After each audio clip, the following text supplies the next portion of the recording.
কৌশল যেটা শেখ হাসিনা অবলম্বন করতো, সে একই কৌশল যদি এই সরকার আবার অবলম্বন করে, যে ছাত্রদের যদি এরকম আন্দোলনের দিকে ঠেলে দেয় এবং তারা তাদের কাজ করে, সেটাও তো ভালো কৌশল না। সামনে ঝাপসা দেখছি। কেন? এই ঝাপসার মধ্যে ভালোও হতে পারে, আশা করছি ভালো, কারণ আমি আশাবাদী মানুষ, আবার খারাপও হতে পারে। সেই জন্য বললাম ঠিক ক্লিয়ার দেখছি না। ভালো ক্লিয়ার দেখছি না এই জন্য যে ছাত্র জনতার এই অভ্যুত্থানের মাধ্যমে যে সরকারটি আসলো, তাদের কাছে যে ধরনের প্রত্যাশা ছিল অভ্যুত্থানের পক্ষের সমস্ত শক্তির, সেই আকাঙ্ক্ষা সব পূরণ করতে পারবে এটাও আমরা ভাবি না, আশাও করি না। কারণ বাংলাদেশের মতো এমন একটা সমস্যা সংকুল দেশ, অর্থনৈতিকভাবে স্ট্রং না, 16 বছর ফ্যাসিবাদ এটাকে ঋণ নির্ভর করে গেছে, বিভিন্ন জায়গায় ফ্যাসিবাদের লাঠিয়ালদের যেভাবে বসিয়ে গেছে, এই দেশ চালানো খুব সহজ নয় একটা অরাজনৈতিক ছোট একটা বডির পক্ষে। কিন্তু প্রত্যাশার কাছাকাছি যদি থাকতো এবং যেগুলি সহজে চাইলেই পারতো সেগুলিও যখন করে না, তখন আমাদের ওই স্পষ্ট যে দেখাটা ছিল যে এই সরকার ওই পয়েন্টে যাচ্ছে, এটা তাদের গোল, আস্তে আস্তে গোলটা ঝাপসা হয়ে যাচ্ছে আমাদের চোখে। যেমন ধরেন শেখ হাসিনার সরকারের সময়, তখনও তো ধরেন টকশোতে, লেখায়, রয়েসে হোক, যেভাবে হোক, কৌশল করে হোক, আমরা তো কিছু কথা বলতাম, কিন্তু সে বলাটা ছিল একেবারেই সরকারের উদ্দেশ্যে বলাটা ছিল একেবারেই অর্থহীন। আমাদের কথা সাধারণ মানুষ শুনতো এবং তারা কিছুটা উজ্জীবিত হতো, তারা এনরিচড হতো বা আপডেটেড হতো। এর বাইরে সরকার মোটেই আমলে নিত না। কিন্তু এই সরকারের বেলায়ও দেখছি যে তারা একঘেয়েমি হোক, ভুল হোক, ইচ্ছাকৃত কোনো উদ্দেশ্যমূলক কিছু হোক, যাই ধরি আমরা করছে, সেই করাটা নিয়ে সমালোচনা হচ্ছে। যেমন আলী ইমাম মজুমদার, তার সেক্রেটারি নিয়োগ নিয়ে সমালোচনা হলো যে প্রধানমন্ত্রীর দপ্তরের মহাপরিচালকে করছে, যে গণহত্যার সঙ্গে যুক্ত, তার অফিসে 15 সাল থেকে ডিসি নিয়োগে একটা ব্লান্ডার করলো। এসআই পুলিশের এবং এএসপি কনস্টেবল, যাদেরকে এই সরকার বেছে বেছে গোয়েন্দা রিপোর্ট নিয়ে পরীক্ষিত লাঠিয়াল বানানোর মতো যাদের, তাদেরই নিয়েছিল, সেটাকে আবার ভাই বোনের জন্য ডেট ঘোষণা করে দেওয়া হয়। এরকম সব ক্ষেত্রে তারা এমন সব পদক্ষেপ নিচ্ছে, নেয়ার পরে তার সমালোচনা হচ্ছে, কথা হচ্ছে, কিন্তু সরকারের পক্ষ থেকে আমরা কোনো ব্যাখ্যা পাই না, কোনো কৈফিয়ত তারা দিতে রাজি নয়। জবাবদিহিতার অভাব। এই যে উপদেষ্টা নিয়োগ হচ্ছে, উপদেষ্টা নিয়োগ নিয়ে সাম্প্রতিককালে এই মুহূর্তে খুব আলোচনা হচ্ছে। প্রধান উপদেষ্টা যেখানে বললেন যে ছাত্ররা তার প্রাথমিক নিয়োগদাতা, আবার একজনকে বিদেশি নিয়ে ধরে সিনেমাটিক স্টাইলে বললেন যে মাস্টার মাইন্ড।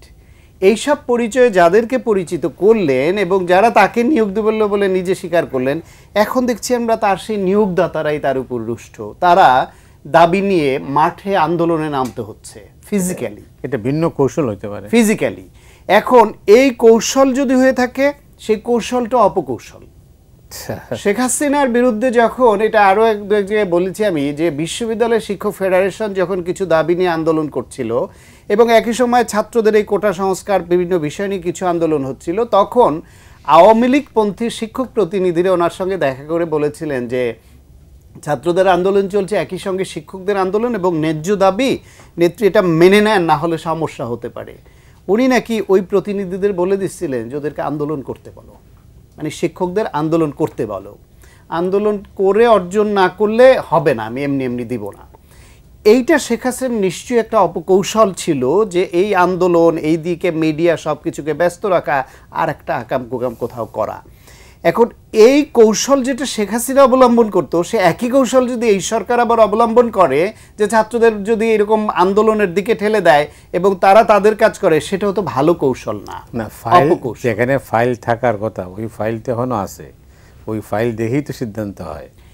ফাইল দেখে সিদ্ধান্ত হওয়ার থেকে খুব সহজ, যদি মনে করেন যে এই রকম ছোটোখাটো ইস্যু নিয়ে নিজেদের মধ্যে অনৈক্য তৈরি হচ্ছে, দূরত্ব তৈরি হচ্ছে, প্রশ্ন উঠছে, বেসিক কাজ করেই কুল পায় না, সেগুলোই গোছাতে পারছে না, আননেসেসারি ইস্যু হাতে নিচ্ছে। সেইখানে তো তারা চাইলে একজন উপদেষ্টা নিয়োগ বা গুরুত্বপূর্ণ পদে পদায়ন করতে হলে তার বিষয়ে গোয়েন্দা সংস্থাকে বলতে পারে, বা বেসরকারি অনেক সংস্থা আছে, অথবা তাদের ওয়েল উইশার অনেকে আছে যারা সবসময় ফেসবুক ভার্চুয়াল মিডিয়া মনিটর করে, বলতে পারে গত 16 বছরের ভূমিকা কী ছিল, আমাদের একটু দাও, একটু নথি দাও, যে কি ফেসিবাদের পক্ষে ছিল, তাদের সুবিধাভোগী ছিল, তাদের সহযোগী ছিল, সে কি হঠাৎ করে এই আন্দোলনেই ছাত্রদের পক্ষে দাঁড়ানো এই গণঅভ্যুত্থানের শক্তি, নাকি 16 বছর ধরে ফ্যাসিবাদ বিরোধী অবস্থানে থাকা, বুকের ভিতরে ধারণ করা ফ্যাসিবাদ বিরোধী মানসিকতার মানুষ?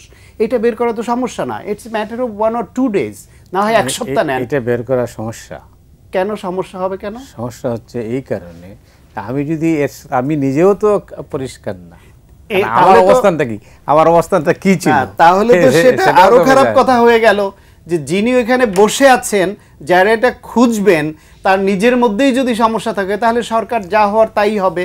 এবং সেটাই হচ্ছে সবচেয়ে বড় কথা। আজকেই আপনার অর্থ উপদেষ্টা বলছেন যে এই ট্যাক্স কমানোর পরেও বাজারে দ্রব্যমূল্য কমছে না, তা সব হাতছাড়া হয়ে যাচ্ছে, তারা দ্রব্যমূল্য কমাতে পারছে না, আইন শৃঙ্খলা রক্ষা নিয়ন্ত্রণে এলে জননিরাপত্তা নিশ্চিত করতে পারছে না, বিভিন্ন সেক্টরে যে ফ্যাসিবাদের সঙ্গে যুক্ত তাদের লাঠিয়াল গুন্ডা বাহিনী তাদের সরিয়ে যোগ্য ফ্যাসিবাদ বিরোধীর যে পদায়ন করবে সেটা করতে পারছে না, নতুন করে যে নিয়োগ দ্রুততার সঙ্গে বিভিন্ন সেক্টরে নেবে সেটা করতে পারছে না, বিরোধী দল, রাজনৈতিক দলগুলো, বিরোধী দল বলবো না, ফ্যাসিবাদের পক্ষে রাজনৈতিক দলগুলোর সঙ্গে যাতে দূরত্ব তৈরি না হয়, তাহলে তাদের সঙ্গে যে আলোচনাটা বাড়ানো দরকার, তাদের সঙ্গে কথা বলা দরকার, সেখানেও কোনো স্পষ্ট কিছু আমরা জানি না। যে এই যে কিছুদিন পর আধা ঘন্টার জন্য এক এক দলকে ডাকে, আধা ঘন্টায় কি বলেন কি শোনেন, তার ইমপ্লিমেন্টেশন হয় কি না সেটাও তো আমরা বুঝতে পারি না।